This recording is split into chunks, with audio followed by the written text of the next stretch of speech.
You know, it's amazing. Kelly mentioned it. An Oscar, Tonys, Grammys. One has to wonder what it was like when you were a child growing up at the Webber house. Well, yeah, my parents it was a strange household, to put it mildly. We lived in a flat that was rented by my grandmother.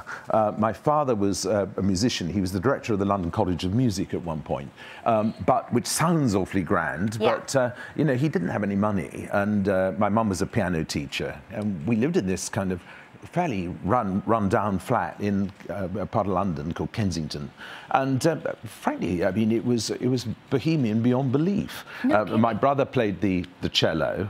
There was me with my my sort of pop and rock and my gramophone and my musicals. My dad had a huge electronic organ because he was a very good organist, so we had that. Then eventually a pianist moved in called John Lill, who my mother took rather a shine to, and he was the guy who ran the Tchaikovsky competition, so we had him. It sounds like you were living in a musical my goodness, I mean, like it was commune. bedlam. Yes. Bedlam. Yeah. And I mean, you thought the poor neighbours. There was one day when my brother was playing the cello very loudly, and Tim Rice then moved in at one point as well. So it was. This is a bit later. It wasn't so much when I was a kid. And a guy leapt out of the door as Julian was playing the cello, and he said, "I don't mind that pianist." He said, "But it's that oboe player I can't stand."